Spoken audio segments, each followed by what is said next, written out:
Welcome back to BK Nothing But Nets podcast. It finally happened, Dylan. The Thomas news has culminated. We finally have a decision here on Cam Thomas. He takes the qualifying offer, which I think is the absolute worst move for all parties involved. It makes absolutely zero sense. Horrible. It makes zero sense. But I'm going to pass the ball over to you. I'm going to pass you to Rock. I'm going to let you run point. Break this down for us. What are your thoughts on this? Yeah, this is the worst decision for both sides, and we have been talking about this for a while now.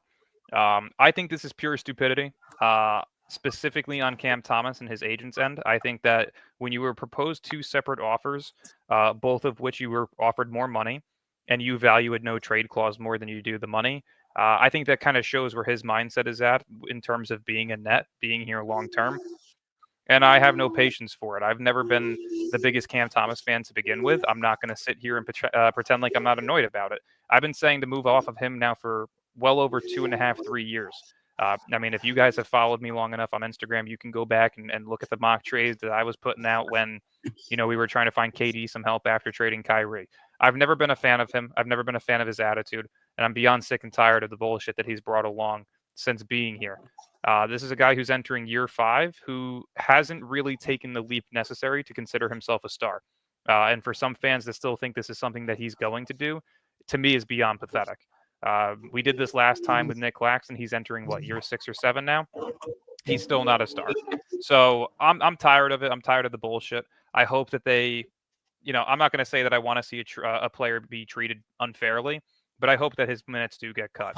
I hope that it gets to a point where he's so pissed off that he just does accept a trade. Because as of right now, we have no way of trading him with this no trade clause that he's been given. So hopefully they figure this out to where they can work out a deal and he's gone, because I'm tired of it.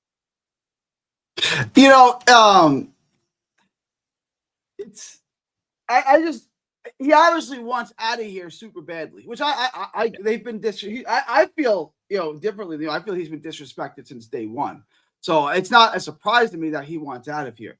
If you want out of here, take the 1-year deal for it. Between 9 and 11, it was reported. Let's say 10. 1 year for $10 million. Take that, and then they can trade you. Now they can't trade you. I don't understand this. If you really wanted that, take the 2-year for 14. Now it's a very tradable deal. Now it's easy to trade you because the other team can now exercise the 2nd-year option. So if he wants out, it makes no sense. If he wants in, it makes no sense. For the Nets, it makes even less sense. So now you're right. You're in a position now where you were last year with Ben Simmons and these guys. I think Cam Thomas adds more value, adds more winning value than you do. We disagree on his value and how much he helps you win. Yeah.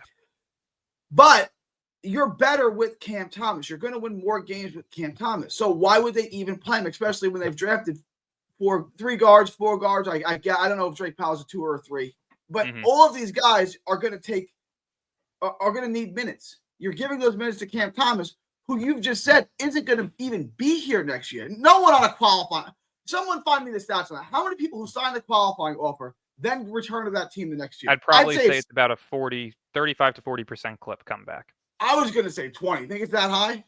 Okay. I think so, because half the time these guys try and test their values, they shit themselves, and then they have to take the most money, which comes from the team that they're already on. You can't get more money from a team outside. So, it's a stupid gamble.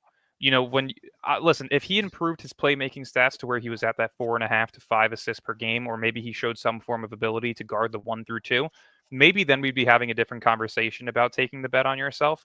But when you have only showcased that you can score and you can't do so above league average efficiencies, I don't care what team he's on. I don't care if he's taking grenades. I don't care about the excuses anymore. If you're this much of an elite scorer, you should be able to do it properly. And he hasn't. And he has not shown any form of improvements on the defensive end, nor has he shown very much improvement as a playmaker. So I'm tired of the excuses. This isn't a guy that I'm going to be watching on a daily basis, hoping he does well. I just can't wait until he's off the team. I'm done with Thomas. I do want to address that, because everyone said he's made these great strides on defense. His effort has gotten better. But I want to put this in perspective. Guys that played at least 25 minutes per game last year. Do you know where Cam Thomas ranked? Where? 3rd from the bottom. So he went from the worst to 3rd to the bottom. That's the vast improvement, right?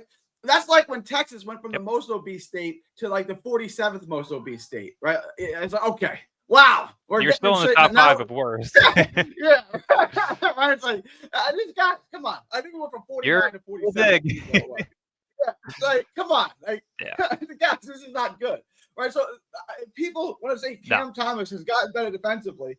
Okay, that I want you to put that in context about how bad he is defensively, right? You just look at him. He's short-armed. He's got legs like tree trunks. He can't move, and he's 6'3". He's not like if you were to make a prototypical defensive player, you'd make the complete opposite of Cam Thomas. Yeah, pretty much. He doesn't have the wingspan. He doesn't have the height. He doesn't have the versatility. He doesn't have the athleticism. He doesn't have the ability as a guard to play on 2 separate sides of the ball, whether that be as a scorer and a playmaker or a scorer and a defender. He doesn't have the ability. He has not showcased the ability. Listen, a lot of people have known my thoughts on Cam Thomas, and I will say it again. I'm not going to completely root against a player.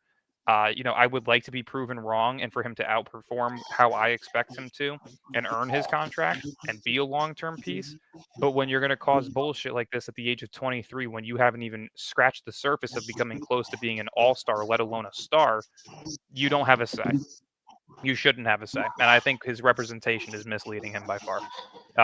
One thing that I do want to bring up, this did come from Nets Daily. Shout out our top tier hater over here. A report came out earlier from him saying that the Nets don't have long-term plans for Cam Thomas and are unlikely to feature him much on the offensive side this upcoming season as they look to tank. The exact quote is, in quotes, with Thomas's future so uncertain, the Nets are unlikely to feature him as much as if they had signed him to a long-term contract. And of course, the Nets are once again in tank mode as they try to secure one of the top picks in the 2026 drafts. So to me, it's simple. Don't play him.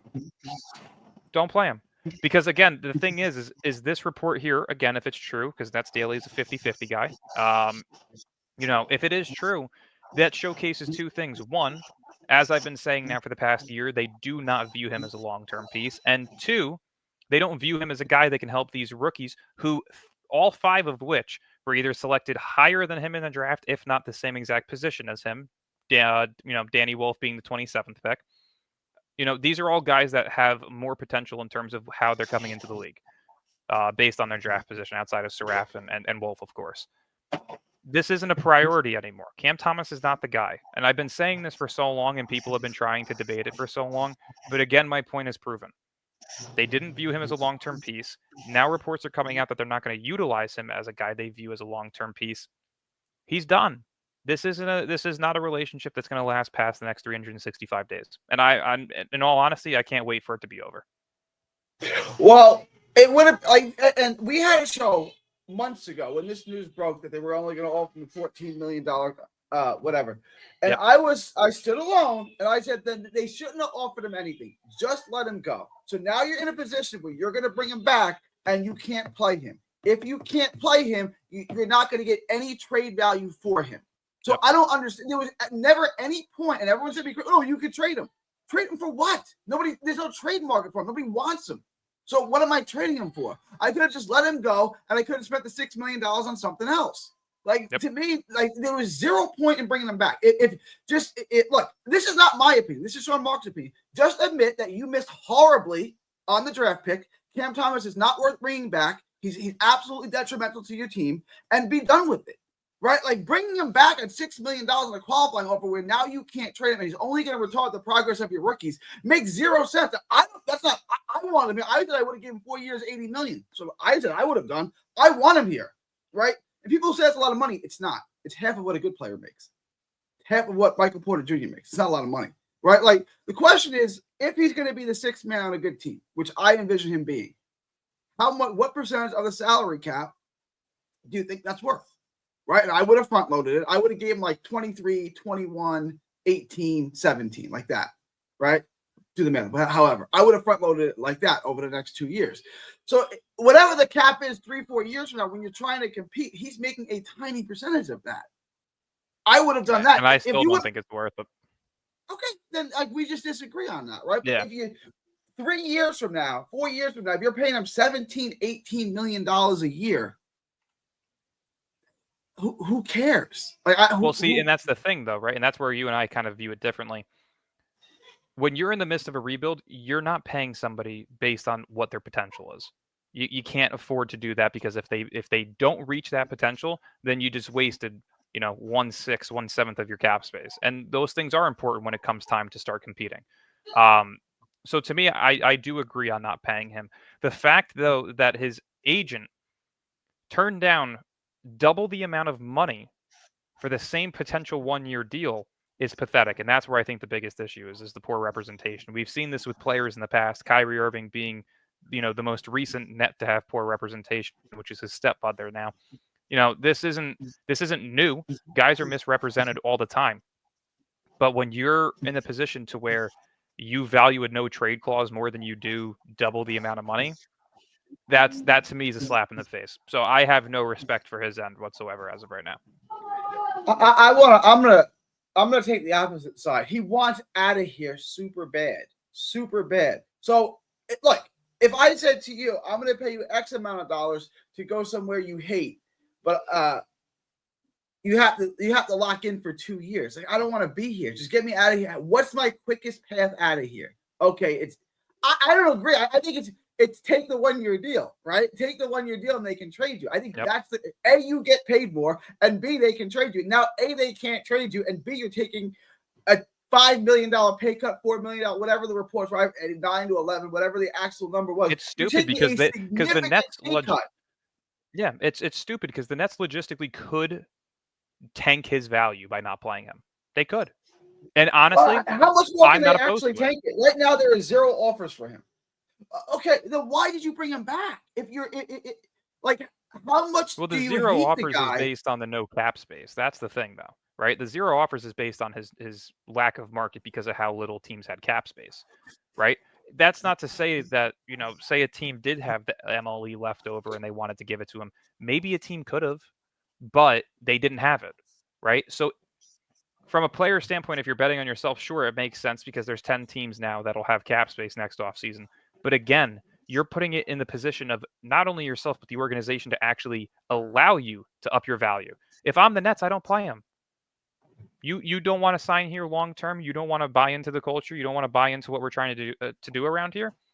You're not going to play. And you're going to make the same amount of money next year when you sign with another team because we're not going to offer you a contract.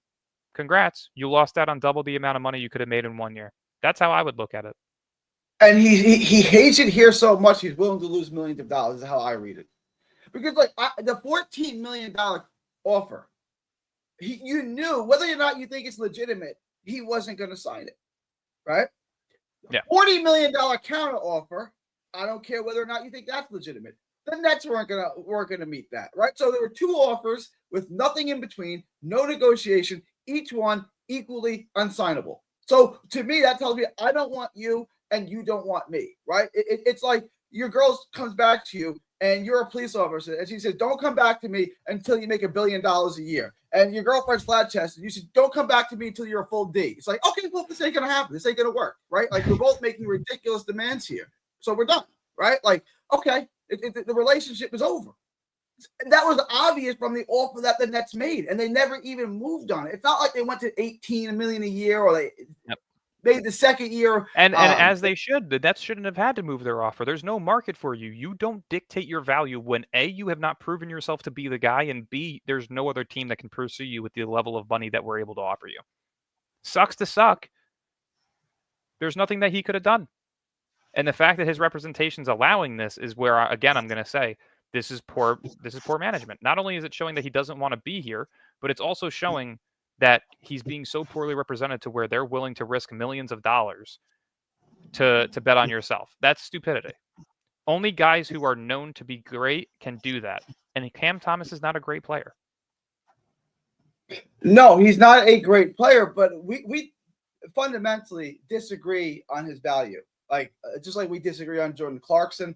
To me, the best bet that Cam Thomas had was to get traded to a playoff team and prove that he can come off the bench and score a bunch of points in the playoffs. He can score 20 points a game in 25 minutes in the playoffs. If he can do that, someone will offer money because scoring in the playoffs, scoring in the regular season is easy. Scoring in the playoffs is extraordinarily difficult. It is a very difficult. The court shrinks. It gets more physical. Look at D'Lo. D'Lo can score 20 a game at ease in the regular season. In the playoffs, is horrible. Why? Because he's so up to Sharman, and the game gets more physical. If Cam Thomas proves that he can score 20 points a game off the bench in 25 minutes, he will get his $20+ million a year. I guarantee it. Someone will give it to him. So he has to go to a playoff team to prove that he can score in the playoffs. He's not going to do that with the Nets. And now he can't be traded to a playoff team. So I don't understand any of it. Is it a bad move for him? I wouldn't say that he can't be traded to it. It's just you have to piss him off so much to a point where you force his hand into accepting You've done deal. that. If he wanted to be traded, if he wanted to work with you, he would have taken the 1-year deal for more money, and he could have been traded. You know what I'm saying? He could have took the 1-year deal for $10 million and been traded. You could trade me anywhere. Now, no, I agree. I mean, listen, the one place that I'm looking at right now for him is Houston. Houston has Tari Eason on a $5.6 million deal. They'd be able to match the contracts in that sense. Kevin Durant loves Cam Thomas. I think Cam Thomas is a very good fit next to a core of Amen Thompson and Alperen Sengun. I think those two really cancel out some of his issues, whether it be playmaking, defense, whatever it may be, rebounding. You know, I would look at Houston if it is ever going to happen. I think simplistically, I would just take Tari Eason in our 2027 first-round pick back for him, and I'd move on. You control every asset now moving forward for your future. You have the ability to choose when you want to get out of the rebuilding stage and into the contention stage. I think that that's the best bet for both sides. And I think that if he had that second year on it, this trade's a lot more possible. Now you're asking Houston to give up their first rounder, you said, for a rental. Our 2027 first round pick back. So pretty much undo the swap. Undo this. If he had 2 years on the deal, I think Houston makes the trade. With just 1 year on the deal, he's just a rental. If we don't win this year, I'll just sign him to a 1-year deal next year. You know what I'm saying? Like, if he had 2 years on the deal, and this is what I'm saying. I understand Cam Thomas is pissed. What he did here made no sense. It didn't make sense business-wise, and didn't make sense if you want to get traded. If you want out, it made no sense. And if you wanted to make the most amount of money, it really made no sense. So he already gave up $22 million, right? So it was supposed to be 28 for 2. He got 6. So that's a $22 million. Is he going to go somewhere next year and know for certain that he's going to get $22 million per? If he does that, he only broke even. He only broke even if he did that. Why did you take the guarantee? Yep, I agree. And you're still on a tradable misrepresentation. You can tell that this wasn't him negotiating that deal. It's representation. I always said there was a chance Cam Thomas would play in the Nets this year. There's a 0% chance he'll play on the team next year. I've always said that, right? 0. You knew you were going to get traded. Like, this was your last year in Brooklyn. We all knew that. I think everyone outside of those blinded, and I'm a Cam Thomas. I'm wearing a Cam Thomas jersey. I'm a Cam Thomas fan. Outside of the absolutely blinded Cam Thomas fans, everyone knew this was it for him. I said when they got Michael Porter, I said Michael Porter Jr. will be here long after Cam Thomas is gone, right? Like, he was never a fit here. They never liked him. They never valued him. I don't understand why the Nets did this and why the Nets knew there was no trade value for him. There's no trade market for him. Why did they even offer him the qualifying offer? What's the point? Why did they tender him at all? I don't know. I've been saying burn this relationship now you're stuck with 2 years. I've been saying just get it over with. You can tell certain players are going to cause issues, become divas or whatever very, very early on. His attitude has always been piss poor. The way that he carries himself has always been piss poor. The way that he has played a selfish brand of basketball has always been piss poor. This isn't a guy that I see fitting here long term, and I've been saying that for years. So this doesn't surprise me. And like I said before, I cannot wait for this relationship to end at some point because he's not a winning player regardless. But it could have been over. He's just don't offer him the qualifying offer. Just don't offer. You're not getting anything for him, right? Like, we're going to take a salary, a bad salary, and get a second-round pick. I'd rather just have spent the money on someone else. I'd rather just have thrown the bag at Kuminga. Like, honestly, I'd rather give him Quentin Grimes money for the year. Quentin Grimes, what is Philly offering? I'll double up to the next year. Like, I don't care, right? Like, it just made no sense to give it to a guy who gets you further away from what you're looking to do, right? Playing Cam Thomas can only hurt you. And I'm being serious. At this point, the relationship is so bad. Why even play him? Seriously, why even put him on the court? That's why I hope they don't. But then you really can't trade him, right? There's no point. And this is what I was trying to say. There's no point. There's nothing he does that gets you closer to your goal, which is Darren Peterson or DeBanso, or whatever guy in that draft class you like. There's nothing that he can do that helps you get closer to that point. So why are we bringing him back? Well, I don't think he impacts the game of winning like that. Again, that's kind of an area where we disagree on. He doesn't impact the game of winning the way that Jalen Brunson or Luka Doncic does. Granted, I give you that. Yeah, but he still doesn't. I mean, listen, his career average or his career win-loss ratio is still 29-51 as a starter. It's still on par with what we were last year. It's not a guy that's going to win you many games. You cut his minutes in the fourth quarter, you're not winning many games either. To me, tank the value. If a player is trying to screw me and what I'm trying to build here, I'm screwing the player.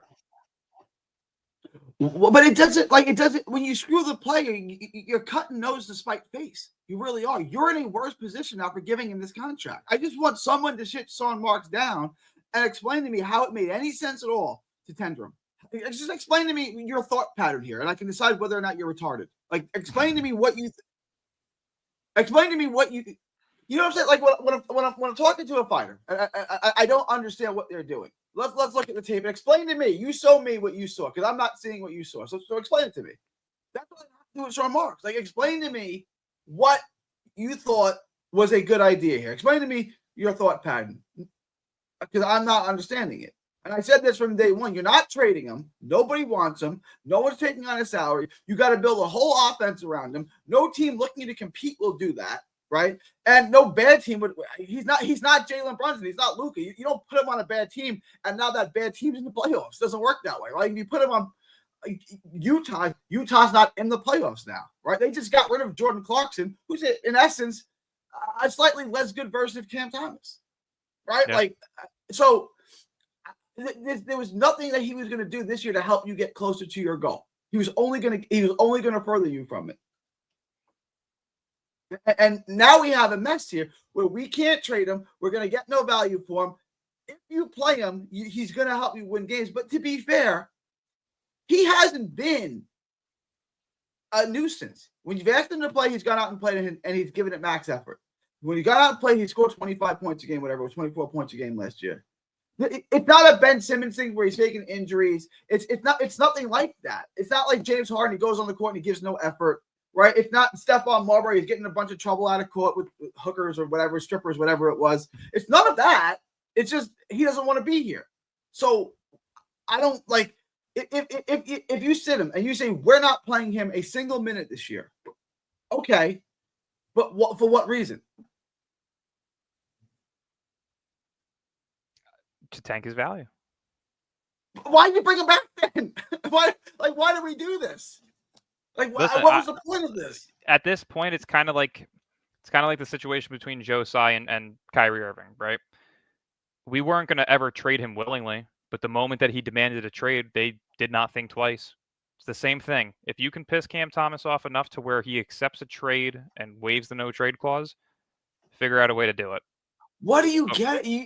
I don't know. If you would have gotten him a 2-year deal, if you would have took that $14 million year deal, well, I think Houston makes that trade. I do. Because it's not a lot of money. It's not for a good player. He could end up in Houston back with his KD, and he could compete for a championship. Now he's stuck here, probably sitting the bench for the Brooklyn Nets. You should have made a better decision. Right, but I'm saying, like, he did this because he hates the Nets. Granted, understood. I don't even fault you for that. I understand why you hate them. You're spiting your face. You're cutting your nose to spite your face here, pal. Like, this is not in your best interest economically. It's not in the best interest for your career. It's not even at no point you can't even make an argument that this was a good move for Cam Thomas, and you can't even argue it's a good move for the Brooklyn Nets. It doesn't work for anybody. No. Yeah, no, it was a piss poor move. On both ends.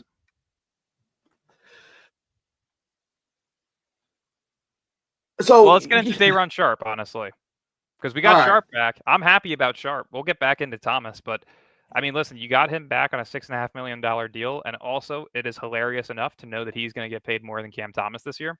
But yeah, bringing him back, it's a team option deal, so I'm probably not expecting him to stay for too long, unfortunately. But what are your thoughts on it? Do you think this means anything for Nick Claxton's future? Is this kind of a battle between those two to see which one earns that full-time spot towards the midway point of the season? What are we thinking there? To me, Day'Ron Sharpe's a better player. I think they want to start Day'Ron Sharpe, but that they got to get rid of. I keep saying Cam Thomas, not Cam Thomas. They got to get rid of Nick Claxton, right? They got to get rid of him. I think you could move him to Boston. I really think you could do that. I think that's just sitting there. I got friends from Boston who said, yeah, like that's a real rumor. I don't know if there's more to it than that, but if you can move him, just move him. And Boston makes a lot of sense. You get back Simons. I don't know what you want to do with Simons. You buy Simons out? I guess you could, right? You could, but I still think they can get some form of value back, even if it's like I two do players too. making 10 to 12 million. Like they could get something out of it. I mean, the one thing that I was looking at earlier was Simons to Milwaukee, which supposedly Milwaukee has interest in him. Simons to Milwaukee, Claxton, Kuzma to Brooklyn, and then then Claxton to Boston, and then the Nets would get like a pick in return. But I mean, yeah, there's different avenues to get those things done. So I expect Simons to be dealt at some point. But yeah, I mean, to me, I still think the best fit for Claxton and for the Nets is Charlotte. I'll keep standing on that. I think Charlotte's the biggest team as of right now in need of a center, in that age range and skill set range. So I definitely still fully expect Charlotte to be in the loop on Nick Claxton, whether it be now or during the trade deadline. I want to address this. Cam Thomas would rather keep his pride and walk next season than take this insulting offer. Yeah, congrats. You suck. Oh, well, we won't miss you. You know, Henry Clay was a founding father. They called him the great negotiator. And he said a good deal, a good compromise is when neither party gets what they want.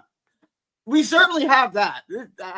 Maybe by his theory, he's the great compromiser. The Nets didn't get what they want, and he didn't get what he wants. So I suppose that's a good compromise. A good compromise when neither party gets what they want.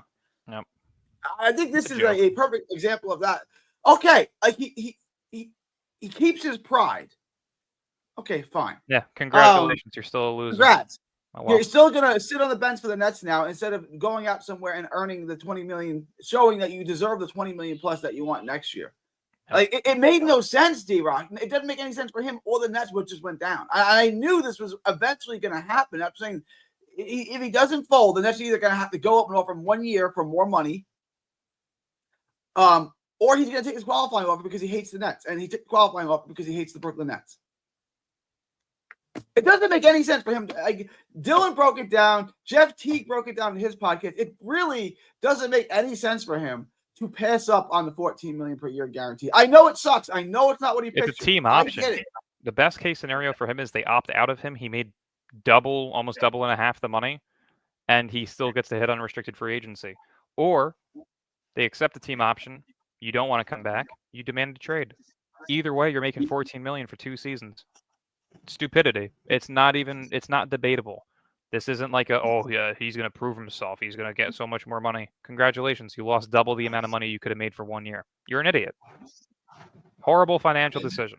And I'm happy that it happened, because if you want to be stupid, you win stupid prizes. That's how it works. So I did. What do we expect from? I know this is going to be like the next $1 million question. What do we expect from Cam Thomas in a Brooklyn Net uniform? 25-26. Minimal minutes. Playing himself and I hope that's the case. On the bench, growing mold. Yeah, and I hope that's the case.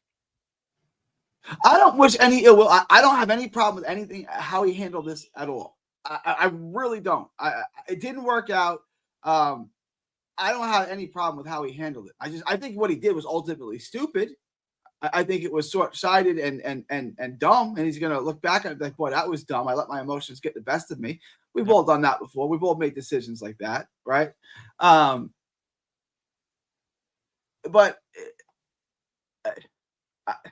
I don't. He felt disrespected. He gave effort for the Nets. He is. I heard the stat the other day. For a guy who scores that many points per 36 minutes, he's by far the lowest paid player in the league. It's who's not on a rookie deal, by far. It's not even close. So he feels disrespected, and he doesn't want to stay here because who wants to be somewhere where they don't respect you, where they don't value you? No one wants to be there. I understand it. Rightfully so. Request a trade. Stop wasting everyone's time. But in order for them to trade you, you kind of have to sign the 2-year deal. But he doesn't want to sign the 2-year. It's a mess, and I saw this coming. And now, like I said, now we're going to have him, and we're going to sit him on the bench for no reason because I don't want to win games. So why the hell did you offer him a contract? And this is what I was saying. Why the hell did you bring him back? To sit him on the bench? You might as well have given the $6 million to charity. It would have been better off. Now you're paying him $6 million to not play. Now it's not a ton of money, but why burn the $6 million? It's stupidity, and I mean, I would have gave the $6 million to Kuminga. I would have stayed under the cap. I would have offered Kuminga 2 for $50, and I would have Jonathan Kuminga right here. Yeah, I mean, at the end of the day, the Nets still have to cover what 20 to 22 million in cap space before the season begins. There's still moves to be made. Hopefully, they can show him that he's not an asset, and they can move on from him, take on a contract and a pick, and move on. Now we're going to have to just literally give money away. We're going to have to divide it amongst the rest of our players because we haven't hit the floor. We're not even close to the floor, which is extraordinary. And if I was the NBA and I saw a team refusing to even get close to the floor, I'd have some issues with that, and I would not award them the first pick. You guys aren't going to like that. I'd have them pick the worst that they possibly could. You're literally trying to ruin my league. The NBA is not going to look. If you guys think this gets them closer to Darren Peterson, I also disagree with that because the NBA is going to look at what you're doing. You're not even close to the floor. They're going to say, no, we're not giving you the first pick. You're damaging our product. You don't get the first pick. You don't get Darren Peterson. You don't get AJ DeBan. So that's my thoughts on it. Be the worst team in the league, and the worst you get is 5. I don't want 5. I want 1 or 2. I don't want 5. I mean, look, if they have the worst record in the league, which is very possible, they're going to be 1 or 2. They're going to be really bad. Yeah. 5. I don't want 5. Right? I'm going to get another guy. They're going to draft Igor Demon 2.0 at 5, and I'm going to have another dude on my team. And I sat through all of this. You could get Nate Men at 5. Okay. A lot of people are projecting him right now at 6. I had him at 4. That's the guy I really like. Yeah, Mikal Brown and Jaden Quintons are the 2 that are kind of topping him out right now. So, I mean, there's a chance that he slips to 5. But again, like that's what I'm saying. Floor of the pick matters. The Nets could have reached the floor by giving Cam the rest of the money for. I'm with you. I don't know why they didn't do it. Again, if I was Sean Marks, I would have said, "Here you go, Cam. 4 years, $80 million. I'm not going to budge a dime. I'm going to put that on the table. It's 4 years, $80 million, life-changing money, or $6 million. You get to pick, and that's a fair offer. I know Dylan would have done that because Dylan doesn't want him here. But if you want him here, I think my offer is fair. If you value him to the degree that I do, which is a 6th man who can score a bunch of points on a good team, I think that's a fair offer. It's what it is. All right, you want to get to Daron Sharpe. I know we strayed back to Sean to Cam Thomas. You want to get back? Yeah, I mean, we kind of covered him. They upped his offer a little bit to $6.5 million per year. So I mean, I'm happy to have him back. It's going to depend on the roster construction. They're currently right now, I believe there's 18 players active on the roster outside of Zaire, who is still considerably unofficially signed. So it's going to come down to how they're going to cut the roster. I mean, again, the most simplistic answer is cut, Tyrese Martin, cut Jalen Wilson, and then cut Keon Johnson. But we'll see. I mean, they've got to cut the roster down to 15. So there's going to be some moves that need to be made, and that's why, again, I fully expect there to be a move or two prior to the season beginning. So one could hope, but I mean, this is what rebuilding looks like. It's not supposed to be pretty. People really can't grasp the concept of rebuilding, which still blows my mind. You're not meant to be good. You're not meant to be making moves to improve. You are supposed to suck. You're supposed to be developing young players. Young players don't win games. So that's why I would think know, if you were going to treat Cam Thomas like this is why I said you might as well just let him go.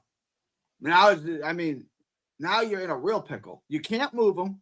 You're going to lose him for nothing. And if you play him, he's going to help you win games, which you don't want to do. And he's going to take minutes away from the guys you do want to play. There's a no-win situation for the Nets. It's a no-win situation for the Nets having him on the roster. No, I agree. Mark, if you want to come in here and defend Sean Marks, let me know. I'll drop the link for you. We love having you on because it's a difference of opinion. If you can justify this from Sean Marks' perspective, or if you can justify it from Cam Thomas's perspective, I can justify it from Cam Thomas's perspective. I hate them. F them. That's what Cam Thomas's thought pattern was. Okay, you hurt yourself, pal. Right? I mean, do you disagree with that? The reason why Cam Thomas is signing the qualifying offer is because he wants to stick it to the Brooklyn Nets. Is there any other possible argument for him signing that qualifying offer? No.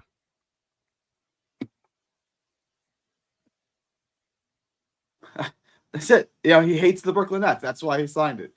I agree. I don't think he's going to play much, which is just going to dilute his value even more. They were talking. I was listening to Locked On Nets, and they were saying, well, he can come and he can score as many points as he plays minutes. Okay, so this is not going to play many minutes. I don't understand how they didn't see how they don't see that coming. They're obviously not going to play him for obvious reasons, right? They're going to play Troy at the 2. They're going to play, they're going to play Drake Powell. They're going to play Dariq Whitehead. They're going to give all these guys minutes, and rightfully so. That's why I don't understand bringing him back. I truly don't understand bringing him back. Now we're stuck, right? And so is he. It's bad for us, but it's worse for him long term. If he really wants to play for a vet minimum next year, stay here and sit on the bench and get no money. You get no play. You get no play this year, you'll get no money next year. It makes no sense. You're right. It's terrible representation. Like the agent, I understand Cam's pissed off. I get it. I'd be pissed off if I were him too. The agent's got to be the voice of reason here. Like, bro, take the $14 million, sign it, demand a trade right away. We'll get you out of here. Someone else it blows trade. my mind. It's really not hard to do. Like there was much easier routes to do if he wanted out. It's stupidity.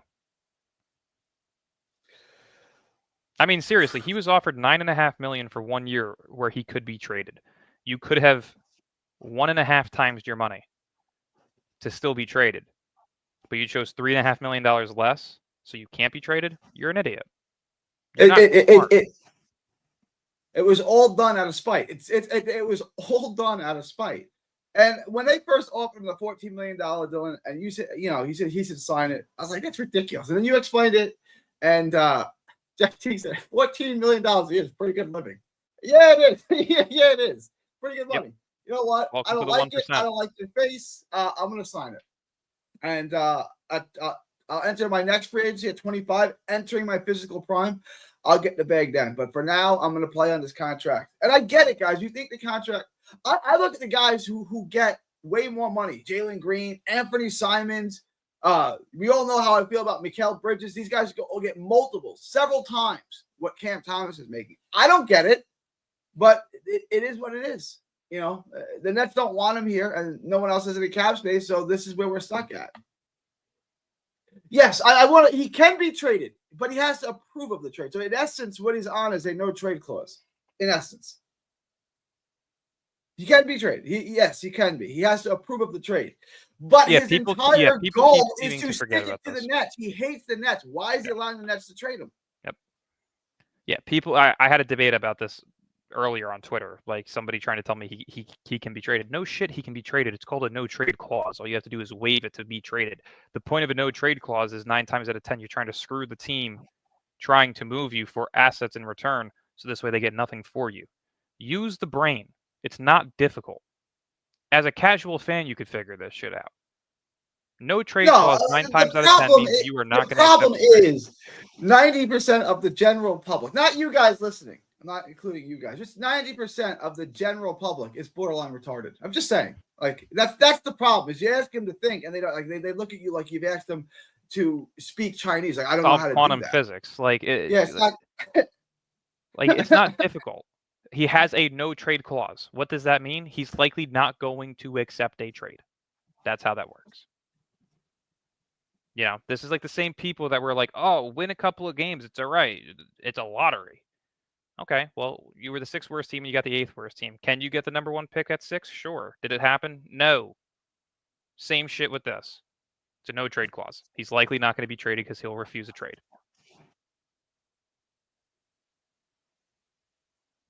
All right, Dylan. Zaire, Daron Sharp is signed. Zaire Williams still officially is not. Kind of give us a scoop on that. What got the Daron deal official, and why is the Zaire deal, which is almost the same deal, why is that deal not official? Probably just working out the minor details on how to increase the salary to get closer to the minimum floor necessary for the season. I would expect that to go up to like 7.5 to 9 million per year, somewhere in that range.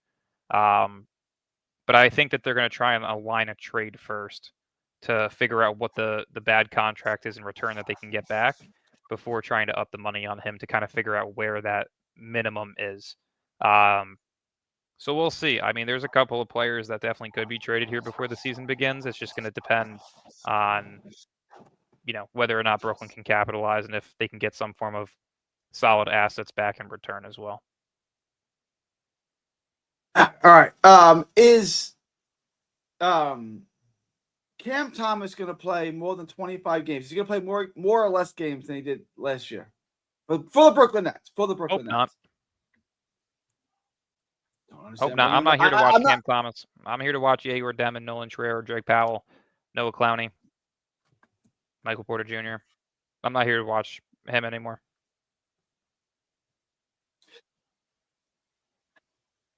It's sad that it had to end this way. Mark, I put the link for you, Mark. Jump in. He loses his bird rights when this move. Oh, let me try this again. He loses his bird rights with this move, so trade him anywhere, and they can't re-sign him if they're over the cap. That's what kills his value trade-wise. Trade him anywhere. I'm not. Yeah. So bird rights is usually when the team that you're on has the right to sign you, even if it puts you over the salary cap limit. No, I got you. It's true.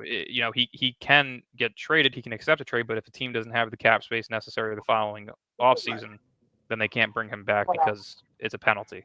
So there's teams around the league that have the cap space for him that can do it. It's just going to depend on, which teams are interested in him, if any are interested in him. So again, stupid situation for him.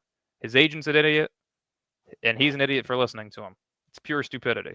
He's screwed himself in numerous different ways, more than the Nets have screwed themselves. So it's stupid on his end.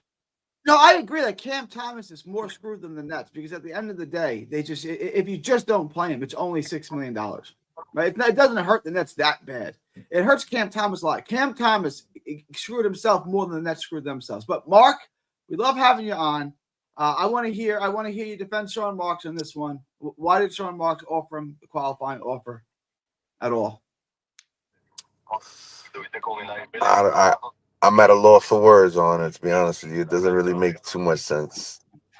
Like you said, if you didn't like him, try to work out a sign and trade. Maybe that was what his hope for. I don't see it.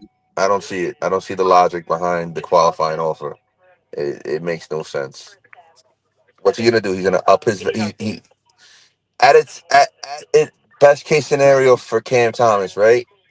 He plays great all around, impacts the game, ups his value. That would only hinder the record in a best case scenario for him. So it only hurts what your objective is, which is to lose and develop around the young guys. On the other side, pulled over. It sounds like a police radio in the back. You being pulled over? No, not getting pulled over. What was I saying? The as far as for the Nets, it the move makes no sense either for because it makes. You're not gonna play. What are you gonna do? Suppose he does this. He pouts and he just wants out, and it gets messy. It's an unnecessary distraction. So it's like it just makes no sense for either side.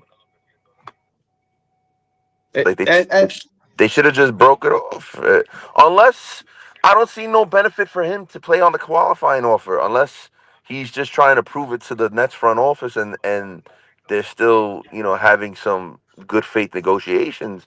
Otherwise, it makes no sense. It Why makes no sense. It makes no makes no sense? sense at Why all. why bring him back if you don't intend on re-signing him?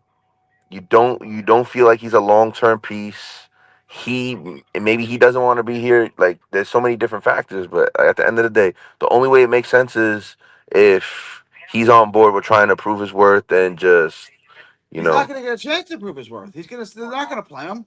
They're not if going to he give him a does play, chance. like that's the only way it would possibly make sense. For him, he wants to play.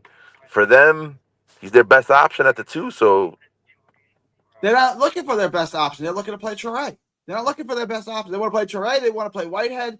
I still White. This is his 3rd year on the Brooklyn Nets. I don't know what position Whitehead plays. Is he a 2 or a 3, Dylan? I think he's a Both. 2.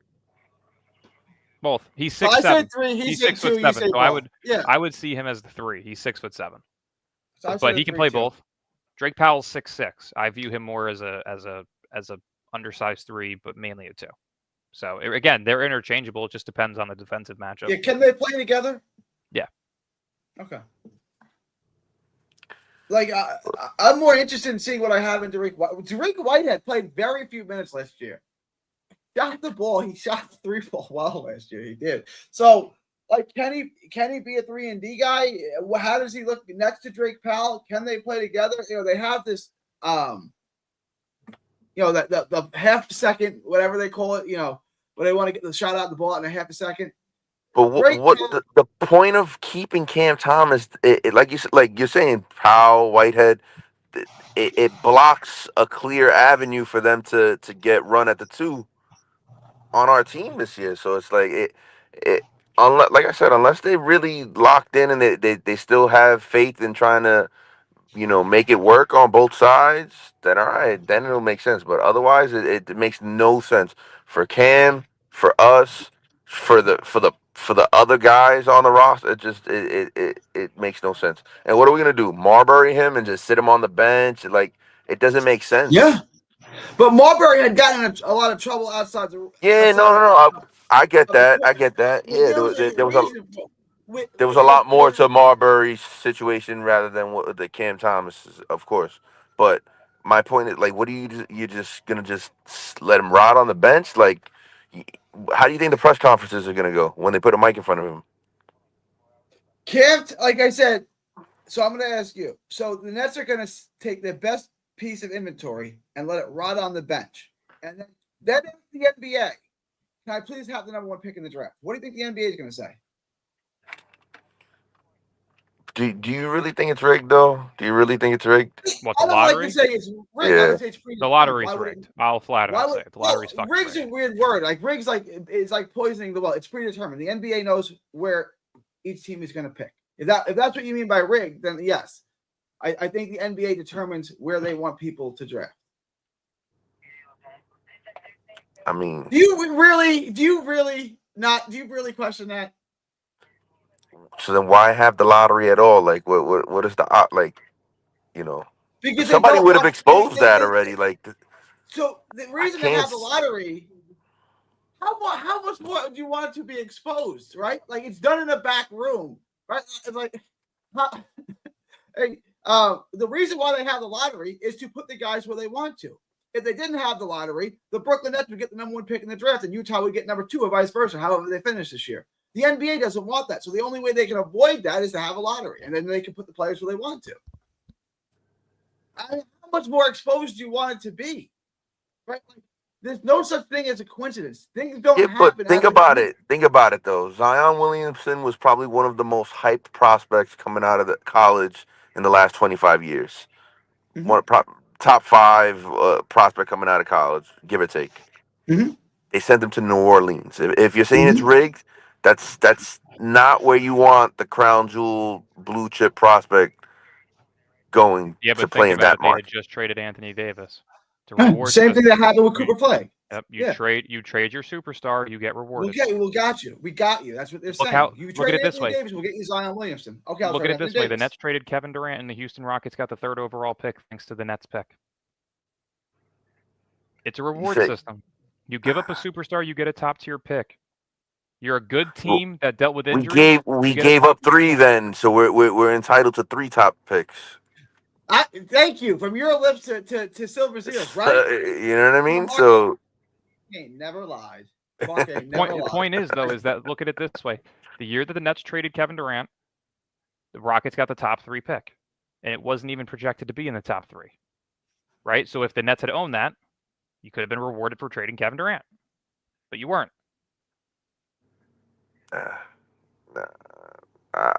don't buy that. I don't buy that. It's Davis in the year after they got Zion Williamson. The Dallas Mavericks traded Luka Doncic. It's just dumb. It's dumb luck. It's dumb luck. That's what I'm saying. That's rigged. That's come on. Nothing in life is a coincidence. Nothing. Like I don't believe in coincidences. I don't believe in bad luck. Right? No, it's not. You think it's just a coincidence that Dallas picked 1 and San Antonio picked 2? You think the NBA had nothing to do with that, and they just picked? Don't forget Philly in the top 4. And Philly, you just think this just randomly happens? I mean, Philly wasn't even supposed to be there, so they blatantly tanked to keep their pick because of the protections. I can't see it being rigged. Like it just. Well, let me push back. Why wouldn't the NBA rig it, as you say? Why wouldn't they? No. If they were, why would the teams be complicit in it? Because you get the shit end of the stick. There's nothing you can do about it. I mean, like this, like you're subordinate. Expose it. Then expose it. How much more do you want it to be exposed? Like to me, it's the most obvious thing in the world. Like I mean, this is like when they told you the vaccines are safe and effective. It's like, what about that? right? Like, like it's like you got Kennedy coming out now talking about how, like, we already knew. We all have a deranged family member, right? Like we already knew. So like I don't know how much more evidence do you need to say that this is rigged. I don't like the word rigged because rigged to me sounds like you're doing something illegal. They're allowed to do it. They can have people draft wherever they want to. So why wouldn't they? Like why, if you're running the NBA, why wouldn't you want San Antonio to be good? Get Wemby and Dylan Harper in the playoffs. Why would you want Dylan Harper to go waste away in Washington? Why would you want that? I get it, but I mean, at the same time, John Wall went to the Wizards. You know, they got their shot. It's a big market. We're going to give you John Wall. You flop that. You're not getting another go at this. They want in the NBA. They love if Washington was good at basketball. They tried to give him. They tried to give him John Wall, and it didn't work. And then they've been horrible since. I'm not letting you. We're not doing this again. We're not wasting away another John Wall. You're not capable, and that's what I'm saying about the Nets. If they give them Peterson or DeBansa, the NBA is going to be concerned that guy's going to go rot there. Dylan.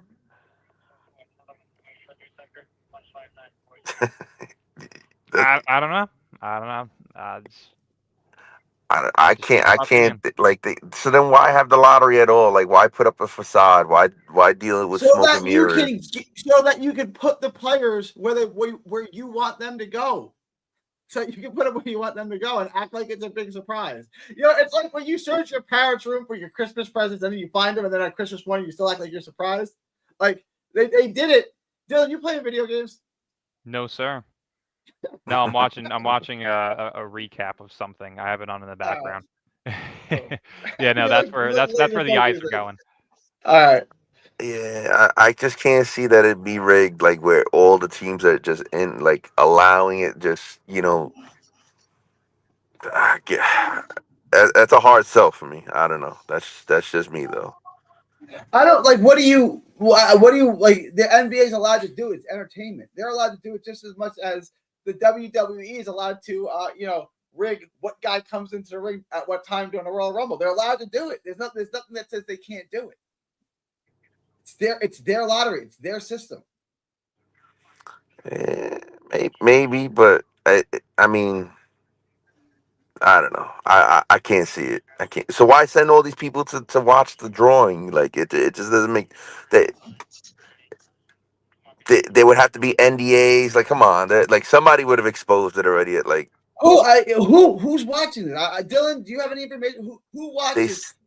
each team sends a representative to the actual. No, it's already done in the back. The results. No, I This know, is not but each live team anymore. sends somebody to look at in the lottery drawing room, like the actual pinball machine to witness the drawing itself, and they keep their self Dylan, like do you have it's. any information? I don't know. I don't know the policy on that. I don't know either way. I don't know. Do you know how that works? The act, not the televised drawing that's done for TV. The actual. Why don't they just do it live? Why don't they just do it live? Like, what's wrong with that idea? Exactly. It's the same thing. Like when they review a call, why don't they just let us listen to the audio? Let us listen to the audio. Why can't we listen? Right? Like, what are we hiding here? Why do we need this guy to then come out and report what he was told? Just let us hear what he's hearing. Because they're hiding something. Clearly, they're hiding something.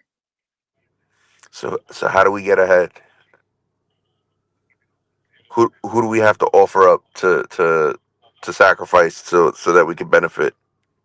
I don't think we have the guy. So, like Dylan said, the best we can do is try to have the worst record and get the 5th pick in the draft. It's the best we can do. Yeah, I think if we built a competitive team and missed the playoffs by a few games and tried to show the NBA that we were building, I think that would give us a chance. But yeah, what pieces did you have on this team that you thought were going to be long-term pieces? They that you were could a build playing around? team until we traded a couple of guys. Which guys? Not like they weren't. D'Angelo, Dorian Finney-Smith. so you benched Cam Thomas a ton, or Cam Johnson. You benched Cam Thomas because of the injuries. No, is it the guys that look like they're flashy enough to be playoff caliber? No, but were they in the conversation of playing at the beginning of the season? Yes. So we've already tried this route. It doesn't work. You wanted the NBA to say, you know what, we're going to give you Cooper Flagg because we think that you can be super relevant right away if we team up Cooper Flagg with Dennis Schroeder and Cam Johnson. We saw what you did with Cam Johnson, and we love that for Cooper Flagg. That's what I'm saying. Like, hey, you didn't try it. I don't have a good answer. Yeah. What is the NBA gonna like? I don't know. I don't know.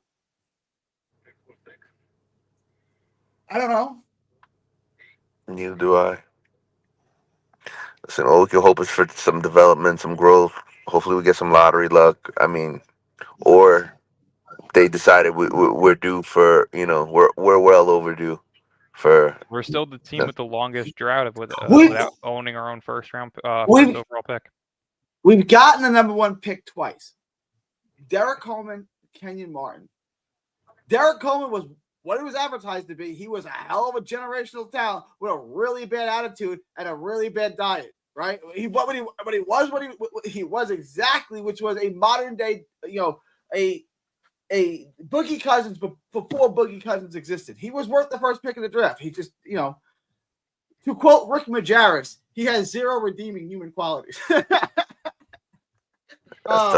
tough. Kenyon Martin, it sucks, but he was probably, if you redrafted that, Kenyon Martin goes 1 or 2 in that draft. It wasn't a good draft. What do you want? They've gotten the first pick twice. I just hope for some development. Hopefully, we could turn this thing around. And if we could land a top guy, that's a great foundation to go. And just Mark would find a way to justify. But even you can't defend Sean Marks, right? Not on the qualifying offer thing.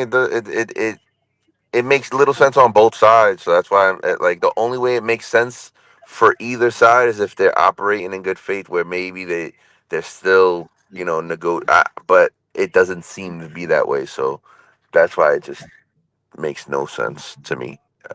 Like you said, for that, just let them walk. Let them walk. Develop. It's Drake Powell time. It's Dariq Whitehead time. You want the vet? We have Terrence Mann to just be the vet for those guys, and that's it. Just develop and just roll the ball out. That's it. Cam Thomas, it doesn't make sense from his end either. Like you you you're Nerlens Noel is a great example. A few years back with the qualifying offer, he played on the qualifying offer. They offered him 4 years, $70 million. He turned it down. He ended up the contract that he ended up signing a year later was 2 years, $3.7 million. That's a big like you cost yourself a lot of money. And injury, and he was an injury guy too. He had some injuries, and what happened? He got hurt. Didn't really play much. That's what plummeted his value even more. Cam Thomas, it'll be the same. I don't want to say it's gonna be the same story, but it could be the same story if it's a messy divorce. What if you if and This is if we were already, that ship's already sailed. Yeah, but I'm just saying, like put yourself in the shoes of a GM for another team, the Chicago Bulls, the Washington Wizards, whatever team you want to name. You have to love Cam Thomas as a player. You have to have the fit and the need for him and the cap space. Like I just, and then if he has a messy or his hamstring again or ankle again, whatever if he has injury again, he's playing a risky game. He's playing a risky game, and with the qualifying offer, you don't have the bird right. So if they trade him to Houston, like Dylan was saying, right? Houston can't even re-sign him for anything less than maybe the whatever mid-level that they have, the taxpayer mid-level, like that's so he's gonna take the same. He's gonna take the same money to play in Houston than what we were offering. It just doesn't make sense. But what are you gonna do? it's I knew this was coming down the pipe. I Now never you did call understood. that. You called that qualifying over. You've been calling. I didn't see it because it makes no sense. But you called that. But he doesn't care. It's a move that's pure spite. Like he burnt down his house so that his old lady doesn't have a place to live. It's like, bro, you don't have a place to live now either. Like, it makes no sense, bro. Dylan, I think we've beaten this. I saw this coming. We've been discussing this for a while. It's finally done. Does Cam Thomas play for the Brooklyn Nets this year, game 1? I hope not. Does he play for the Brooklyn? Is he on the Brooklyn Nets in April? I really hope not. Mark? Both questions.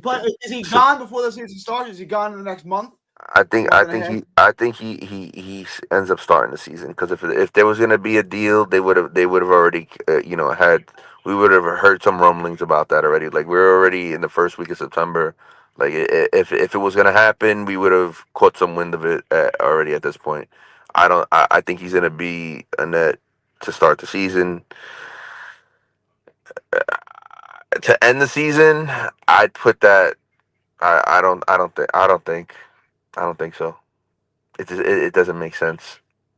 Not for us. It doesn't make sense. I think they just trade him, take whatever they could get, trade him where he wants to go to finish out the year, whoever would have. I don't know. Just that's how I look at it. And he's damn sure not a net this time next year. No, I said that last year. There's 0%. I said that in the off. There's a 0% chance. I said Porter will be here long after Cam Thomas is gone. People thought that was crazy. It's like Michael Porter fits what they're wanting to do. Cam Thomas is not. They don't like Cam Thomas. He obviously likes Michael Porter. I like Michael Porter Jr. I think it's a good move. I think the trade was good. Do I want to pay him $40 million? No. Does it really matter? Not really. It's money, and we aren't even close to the cap, so it's fine. But Porter's going to be here. I think. Well, I think Porter's going to be here beyond 2 years. I think he signs his next contract with the Nets, as long as New York City doesn't kill him first. Okay, this guy, he's winning the offseason. Right? I'm trying to be serious. I was born in New York, right? I get it. I lived in New York for a long time. He's a sheltered kid, right? I'm not trying to mock. I homeschool my kid to shelter them from certain things. He was a sheltered kid, right? He was protected. He grew up in a very conservative home. And now he's being flung into New York City with all this media. It's not going to end well. I promise you. Like, guys, someone's got to grab him and say, just don't talk to anyone. Just go home. Just Don't deactivate do your any Instagram. podcast. And Yes, seriously, this is not the world that you need to be flung into, right? It was like when Josh Hamilton went to LA to go play for the Angels. Like, this is not where you need to be, guy. You're gonna be right back on the. You're gonna be right back on the crack pipe. And this is not the best social fit for Michael Porter Jr. And you're seeing that, bro. Shut up. When he came out on the podcast saying, "I know you can't gamble on sports, but what if you just did this?" And while your brother's about to go to jail for it, it's like, bro, this is what you're doing. Stop talking. Stop talking. There's a lot of people listening now. You're in New York City. There's a lot. Stop talking. Stop. What was funny was like if you listen to it, what he said was, about addiction, gambling addiction, like the stuff he was saying. Okay, it made sense, but it didn't apply to his brother. His brother was caught in a criminal conspiracy to to not perform on the court. It was fraud. Like it's like that wasn't a gambling addiction. That was straight criminal. I was Like scamming. yeah, Well, like when you play in terms of if it's an addiction, like whenever somebody gets caught cheating on their wife with 27 different women, what do they say? I have a sex addiction. It's like, I don't know, you just have no self-control. You have, yeah. They always try to, a guy caught at a strip club was saying, I have a pornography addiction. It's like, no, you just have no self-control, bro. Like, yeah. But I found that comical. But I mean, people get upset. Oh, when Kyrie was here, it was all like everybody had a problem with it. It was more we had expectations. It was high profile. It was all over social media. It was constantly on ESPN, on front page of newspapers. Like it was just, you know what I mean. If we were going nowhere when we had no expectations, then nobody really would have paid much attention to that. But that's when you are contending, it's a different type of microscope that they look at you with different Different lenses. beast. Yeah, especially in New York media. So for right now, nobody really gives a shit what Michael Porter Jr. is saying. Like, I mean, a lot of it sounds. Stop talking, bro. Just stop. Just stop. But this is that new wave. Everybody wants to stream, and it's just it's that's what everybody wants to do: podcast and streaming and all of that, and just saying things for clickbait. Like it doesn't even look believable. Like the way he threw the guy out of the house or whatever. Like it was just one of those dumb reels you look at and you're just like, bro, this is come on, Cheap like production. take an acting class. Like if you're gonna commit, But Guys, I gotta end this. Dylan, when are we going live next? What's your schedule like? I should be free Saturday night potentially, if not maybe Monday at some point. We'll figure it out. I'll see what my schedule is looking like. All right, guys, it's been a pleasure Mark, as always. Always a pleasure having you. Nothing we can really argue about. We're all kind of on the same page. Bring some stupidity. If Mark can't defend Marks, then I mean, I guess there's no defending him. This is a lose situation for the Nets and for Cam Thomas. Nobody wins as a result of this, guys. All right, appreciate everyone. Later, I'd still rather guys. have Cam Thomas than Mikal Bridges, so factor that in. September 4th, 2025, from Texas to the world. Thank y'all, and God bless. Later.